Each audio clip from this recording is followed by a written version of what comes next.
Hello friends, welcome to the Cold War Prepper. My name is Lee. Today I would like to talk to something that's very near and dear to our hearts, Helen and mine. Helen has her degree in her degree's in pedagogy, which is child instruction or basic education K through 12. And her specialty was special ed. Yeah, I know, she got lots of practice at home with me. Anyhow, Helen was a special ed K through 12, and she spent most of her time in middle school, 6th, 7th, and 8th grades. I was working on my doctorate PhD in andragogy, which is adult learning theory. So to us, education is extremely important. And so that's what I'd like to talk about. If we have a catastrophic SHTF event in the world, what's going to happen to the education of our children? So the number one thing I'm going to tell you is you have to determine what is and what is not important as far as priorities for teaching your children. A couple of examples of things that have happened here in the recent past. At least here in the state of Texas, I don't know how it is in the rest of the world, but it was decided, the Texas Education Agency decided we're no longer going to teach English grammar. That's going to be assimilated. So you're going to learn by exposure to others. You're going to learn by reading. But what if those others don't know English grammar? What if those others don't write English correctly? So basically what you're doing is you're reinforcing bad habits, and that could change the language. Is that important to you? What about cursive handwriting? If we no longer have electricity, no longer have computers, you won't be keyboarding anymore, which is what they're using now to replace handwriting. So if you look, most of the signatures nowadays, you can't read the signature. It's just a scribble. And is that going to be important to you? Will people have to pass notes in the future? And if so, will it just be printed notes because they don't know how to write? It'll be printing instead of cursive writing.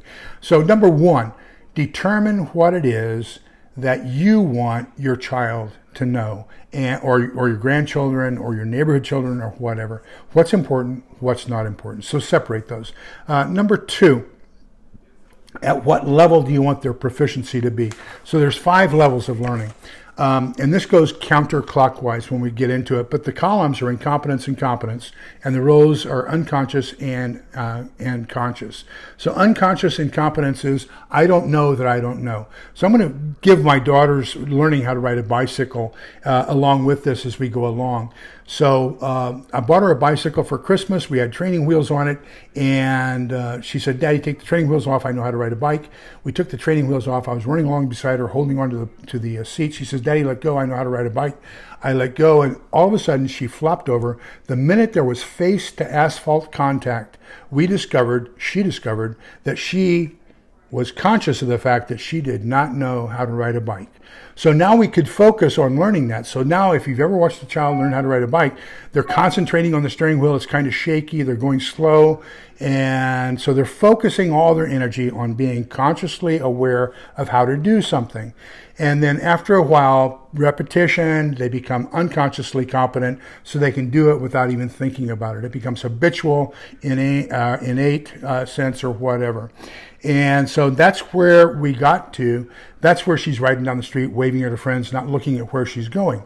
Well, now she's a parent, and she has a 4-year-old and a 2-year-old, and she has to teach the 4-year-old how to ride a bike.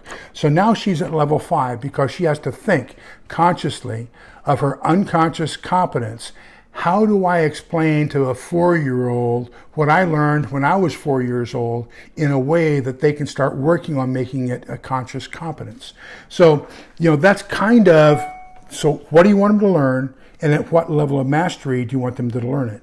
Now, there is a fantastic website called education.com, and it's primarily built for people who home educate.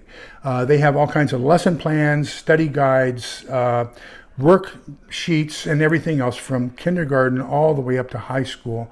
I would strongly recommend that you take a look at that and print out what you want your children to know and have that available. Now, I'm going to also recommend that you have some other resources for them. So number one, if you can get a hold of all those sheets of paper that they pass out at Walmart, at your local drugstore, your local grocery store at the beginning of the year, school year, and it says all the tools that the children are going to need for school that year, get a hold of those, because chances are your child's going to need a ruler, a protractor, a compass, an eraser, number 2 pencils, different types of writing paper, graph paper, and everything else.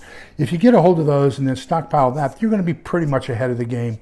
And then print out those study guides and print out those lesson plans and print out those worksheets off the education.com. Get yourself a small resource library. So a good dictionary, a thesaurus, an atlas. I recommend that you have a globe. And if you can get a wall map, oh, fantastic. History of the world from the dawn of civilization to the present day by the Smithsonian Institute. Smithsonian Institute also has a very good detailed book on the human body. Then you can get the Britannica Kids Encyclopedia. It's age appropriate. You can get the Knowledge Encyclopedia by Smithsonian, and that's 7 volumes, kind of the Smithsonian's equivalent to Encyclopedia Britannica or World Book, which comes in like 28 volumes. And then you have Inventions and Discoveries collection by Harmony House. Or no, Wonder House. Harmony House is a food distributor. Wonder House. But that's 7 different volumes. And one of them I really like is the Inventions and Discoveries book. Just fantastic. So that's going to help you with explaining inventions, discoveries, people who have circumnavigated the globe, all that kinds of stuff. So that's kind of the basic supplies that I'm going to recommend that you have. Now, in some cases, you're going to have some books left around. So this is my high school senior year English grammar and composition book. And that reminds me, when I found this, I want to add a book to one of those other videos that the important books to read. It reminded me because I found in here notes on Herman Melville's Billy Budd.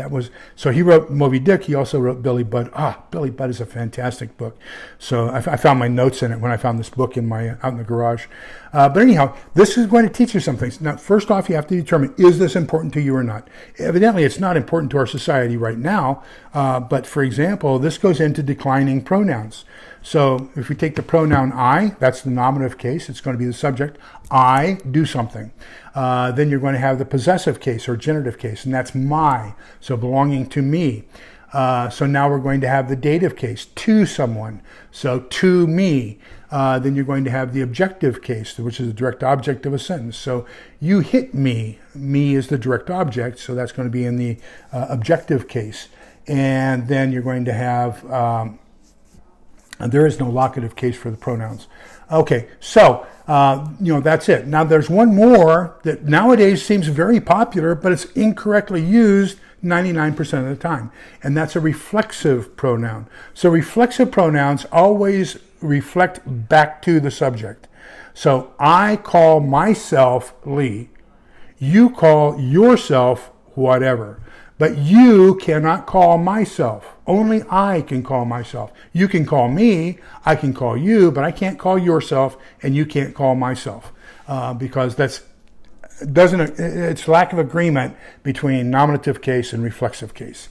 Gosh, I'm so glad. One of the things I know I'm not going to do, let me see if I can find one here for you. There we go. We had to diagram sentences, and maybe that's why I understand what reflexive case is versus dative and accusative cases, having to diagram sentences.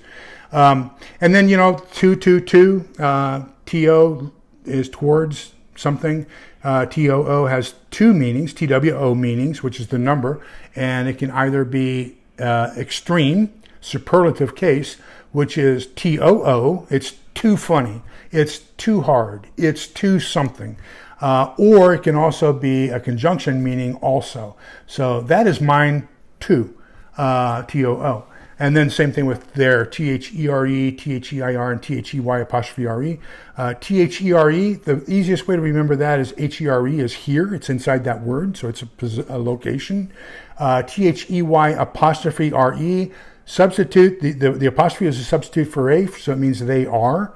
They're going to go somewhere. And then THEIR is the anomaly of the three. So just remember, THEIR means belonging to them. So, you have to determine, is that going to be important to you in the future?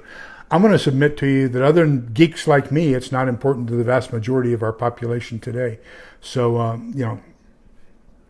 something you're going to have to determine, something you're going to have to get for the kids.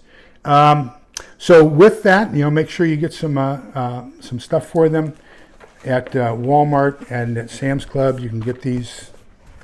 They're great. So it's for people who homeschool. Make sure you get the books for them to read.